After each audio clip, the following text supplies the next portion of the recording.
Pada kesempatan kali ini saya akan membahas program Merdeka Belajar Kampus Merdeka atau MBKM. Sebagai informasi, dasar hukum yang mengatur pelaksanaan MBKM adalah Permendikbud Nomor 3 Tahun 2020 tentang Standar Nasional Pendidikan Tinggi. Regulasi ini menetapkan kurang lebih ada 8 tugas utama pelaksanaan MBKM di universitas. Nah, salah satu hal yang menekankan pelaksanaan ini terdapat pada pasal 15 ayat 1 yang berbunyi mahasiswa memiliki kesempatan mengikuti kegiatan pembelajaran di dalam program studi dan di luar program studi. Dengan 8 kegiatan yang bisa dilakukan, ya antara lain yaitu pertukaran pelajar, magang, asistensi mengajar, penelitian, proyek kemanusiaan, kegiatan wirausaha, studi independen, dan juga membangun desa atau KKN tematik. Dengan ketentuan maksimal 20 SKS dalam satu semester di luar program studi atau maksimal 40 SKS dalam 2 semester di luar perguruan tinggi atau perguruan tinggi yang berbeda. Nah, dalam kasus ini saya, memberikan contoh MBKM pada program kompetisi kampus merdeka atau PKKM. Tujuan dari program ini adalah untuk meningkatkan mutu, relevansi, dan inovasi pendidikan tinggi untuk merespon dan mengantisipasi perkembangan iptek di masa depan sesuai dengan keunggulan program studi dan meningkatkan kerjasama dengan DUDI dan Top World Class Universities dalam rangka transformasi pendidikan tinggi. Nah, berkaitan dengan sasaran program, yaitu adalah mahasiswa semester ganjil semester 5. Di sini saya mengambil contoh kegiatan PKKM yang ada di jurusan Ilmu Kelautan Fakultas MIPA Universitas Sriwijaya. Nah, dari kegiatan PKKM ini, setelah ditelaah lebih jauh, ada beberapa kendala eee, yang dialami, di sini ada beberapa kendala yang dialami, ya terutama dalam hal konversi SKS.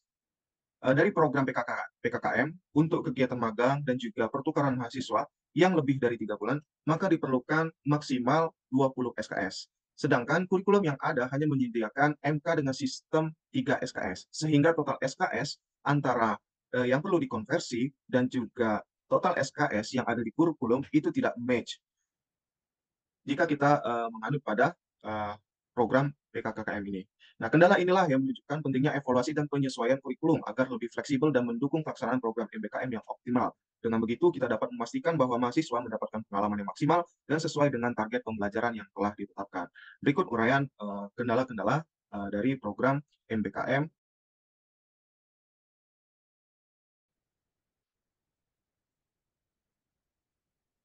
Baik, selanjutnya saya akan menjelaskan mengenai manajemen ASN pada program Merdeka Belajar Kampus Merdeka MBKM. Selanjutnya, saya akan menjelaskan pengertian dari manajemen ASN itu sendiri. Manajemen ASN adalah pengelolaan ASN untuk menghasilkan pegawai ASN yang profesional, memiliki nilai dasar, etika profesi, bebas dari intervensi politik, bersih dari praktik korupsi, kolusi, dan juga nepotisme. Lalu, program MBKM itu sendiri bermanfaat tidak hanya untuk mahasiswa, tapi juga sangat bermanfaat bagi ASN, dalam hal ini adalah seorang dosen.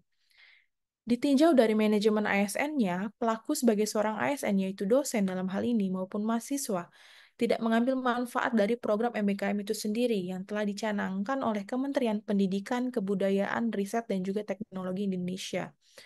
Lalu, saya akan membahas mengenai praktik buruk dari implementasi manajemen ASN. Terdapat dua hal. Yang pertama adalah belum optimalnya pengembangan kompetensi dosen atas manfaat dari program MBKM. Dosen yang tidak menunjukkan minat atau komitmen terhadap program MBKM dengan mengabaikan tanggung jawab mereka untuk menyesuaikan kurikulum atau melibatkan diri dalam kegiatan MBKM. Yang tentunya hal ini melanggar kode etik dosen dalam kegiatan pendidikan dan pengajaran untuk mendorong semangat positif mahasiswa dalam mengikuti kegiatan pembelajaran. Karena sejatinya, seharusnya seorang dosen memiliki keahlian dan pengalaman di bidang tertentu dan membantu mahasiswanya untuk memahami praktik yang terbaik, memberikan wawasan tentang dunia kerja, memberikan arahan atas proyek atau penelitian yang relevan kepada mahasiswanya. Yang kedua adalah kurangnya kemampuan dosen dalam menyesuaikan dengan kurikulum dan kebijakan baru dengan prinsip-prinsip MBKM. Alasannya beban kerja dosen yang padat membuat mereka sulit untuk menyisihkan waktu, menyesuaikan kurikulum dan kebijakan yang baru. Ini melanggar salah satu kode etik dosen, yaitu selalu mengikuti perkembangan ilmu pengetahuan. Karena perkembangan cepat dan harus diikuti agar dosen bisa menyampaikan ilmu yang relevan. Seharusnya dosen harus bersikap profesional dengan menerapkan skala prioritas dan tidak mengabaikan kewajibannya untuk mengadaptasi teknik pengajaran yang lebih fleksibel dan juga inovatif. Selanjutnya adalah praktik baik dari implementasi manajemen ASN. Ada 3 hal. Yang pertama adalah implementasi MBKM dapat lebih efektif dalam merancang dan melaksanakan kurikulum yang relevan dengan kebutuhan dunia kerja dan perkembangan terbaru. Hal ini berarti memberikan manfaat bagi mahasiswa untuk mendapatkan pendidikan yang lebih sesuai dengan tuntutan industri. Yang kedua adalah dosen menjadi terampil dan kompeten dalam menjalankan tugas mereka yang berkontribusi pada efisiensi operasional dan juga kualitas pelayanan di perguruan tinggi. Dengan keterampilan dosen yang baik, dosen dapat mengimplementasikan metode pengajaran yang lebih inovatif dan interaktif kepada mahasiswa. Dosen yang terampil dapat lebih mudah menyesuaikan materi ajar dengan kebutuhan dan minat mahasiswanya dan mengintegrasikan pengalaman belajar itu di luar kampus dengan materi yang diajarkan. Yang terakhir adalah implementasi MBKM dapat lebih responsif terhadap kebutuhan dan aspirasi mahasiswa, seperti menyediakan peluang magang, penelitian, dan juga pembelajaran di luar kampus. Dalam hal ini, dosen memastikan infrastruktur yang mendukung kegiatan MBKM bagi mahasiswa tersedia dengan baik. Lalu, saya akan membahas mengenai upaya-upaya apa saja yang dapat dilakukan agar praktik yang baik itu dapat dipertahankan dan juga menghindari praktik buruk dari implementasi manajemen ASN. Yang pertama adalah menyelenggarakan pelatihan dan sosialisasi rutin tentang MBKM untuk dosen dan mahasiswa. Dalam hal ini, dapat mengedukasi dosen dan juga mahasiswa tentang manfaat dari MBKM itu sendiri, termasuk peluang pengembangan keterampilan, pengalaman praktis, dan persiapan karir. Hal ini dapat realisasi dengan cara menentukan jadwal rutin agar pelatihan dan sosialisasi menjadi bagian dari kegiatan reguler dan juga memilih waktu serta lokasi yang nyaman bagi dosen dan mahasiswa. Yang kedua adalah menambah staf administrasi dan juga memperbaiki fasilitas yang mendukung program MBKM. Tentukan keterampilan dan juga kompetensi yang dibutuhkan untuk posisi yang baru tersebut, seperti kemampuan manajerial, pengalaman administrasi akademik, dan pengetahuan tentang MBKM. Dengan hal tersebut, pelaksanaan program MBKM dapat berjalan lebih lancar dan efektif, serta memberikan manfaat yang signifikan bagi mahasiswa. Lalu, dengan mengatasi permasalahan ini secara proaktif, perguruan tinggi dapat memastikan pelaksanaan program MBKM yang efektif itu dapat mendukung pencapaian tujuan pendidikan yang lebih baik. Baik, sekian. Selanjutnya akan dilanjutkan dengan teman saya, yaitu membahas implementasi dari sisi WOG. Terima kasih. Kemudian terkait dengan World of Government, di sini terjadi kolaborasi atau sinergitas antara perguruan tinggi dan mitra melalui program-program MPKM. Jadi yang pertama, perguruan tinggi dapat mengidentifikasi terlebih dahulu mitra-mitra potensial yang nantinya dapat menampung kegiatan MPKM mahasiswa.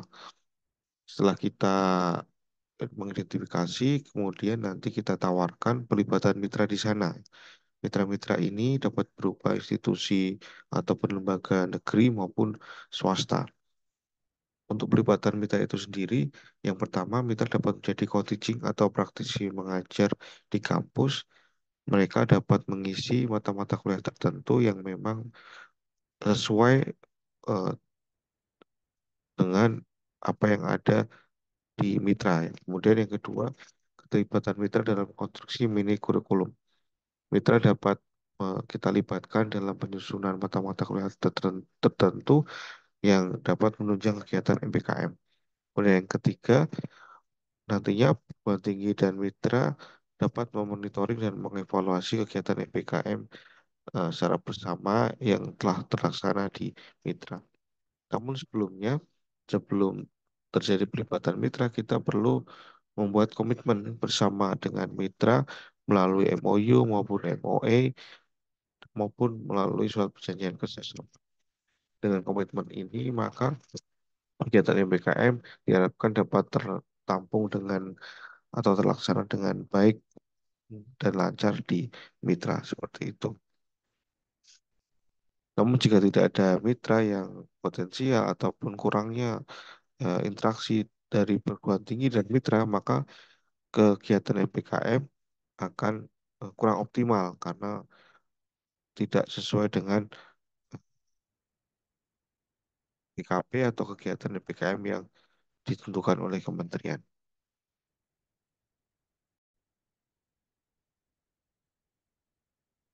Pada aspek pelayanan publik, peran dosen sangat dibutuhkan untuk memberikan pelayanan kepada pengguna jasa di lingkup universitas, yaitu mahasiswa dan masyarakat.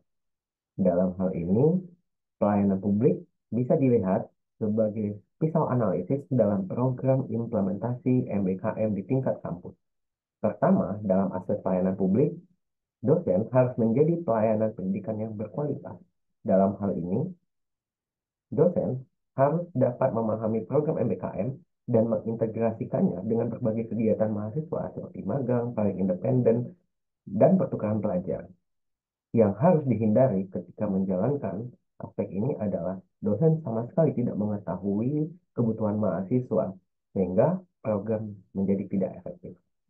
Selanjutnya, dalam aspek pelayanan publik, penting untuk melihat aspek pembimbingan dan konsultasi. Sebagai seorang dosen, mereka harus tahu bagaimana program MBKM dapat dijalankan sehingga mendapatkan manfaat kepada mahasiswa. Dalam hal ini, konsultasi dibutuhkan untuk melihat lebih jauh bagaimana potensi mahasiswa dan kelayakan dengan program MBKM yang dituju. Yang harus dihindari dalam aspek ini adalah proses konsultasi tidak maksimal. Hal ini dikarenakan banyak hal seperti kesibukan dosen, tidak pahaman dosen terhadap program, hingga ketidakpedulian mereka terhadap aktivitas ini. Yang ketiga adalah pengembangan kompetensi diri. Seharusnya program MBKM ini menjadi wadah bagi dosen untuk berjejaring, untuk mengembangkan kompetensi diri melalui pelatihan dan pendidikan. Dalam hal ini, dosen dapat mengembangkan dirinya dan up-to-date dirinya sesuai dengan perkembangan zaman yang makin berubah, makin cepat, dan makin kompleks. Sedangkan hal yang harus dihindari adalah dosen hanya melihat program ini sebagai normalitas semata, sebagai hanya permintaan Permendikbud saja, tetapi tidak dapat memaksimalkan esensinya di tengah kegiatan akademis. Terakhir, dosen harus melakukan evaluasi dan monitoring setiap kegiatan program MBKM untuk dapat melihat kelayakan, baik kelayakan partner, kelayakan mahasiswa, maupun kelayakan program yang dikaitkan dengan progres berjalannya kurikulum.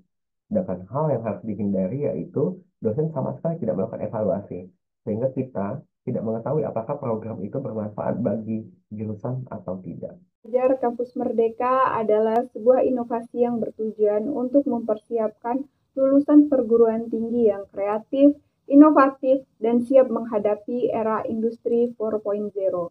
Maka sebagai upaya rekomendasi agar program MBKM di Universitas Sriwijaya dapat berjalan secara optimal, maka yang pertama adalah perguruan tinggi harus terus melakukan evaluasi berkelanjutan terkait kebijakan dalam melakukan konversi nilai mahasiswa pada program MBKM yang disesuaikan dengan dinamika perkembangan kurikulum. Yang kedua, mempersiapkan manajemen ASN yang menghasilkan sumber daya yang profesional yang dapat menjadi support system dalam pelaksanaan MBKM dan Tridharma perguruan tinggi. Yang ketiga, melakukan upaya kolaboratif dengan stakeholder secara selektif dan sinergis, sehingga mahasiswa tidak hanya siap untuk terjun di dunia kerja, tetapi juga memiliki kualitas yang unggul sesuai dengan kurikulum, visi dan misi program studi dan institusi. Yang keempat, meningkatkan kualitas sumber daya yang profesional di lingkungan perguruan tinggi secara berkesinambungan, sehingga dosen dan pemangku kebijakan memiliki pemahaman yang utuh terkait program Kampus Merdeka Belajar, sehingga dapat menjadi garda terdepan dalam melakukan pelayanan prima. Demikian analisis studi kasus dari kelompok 8B, semoga bermanfaat.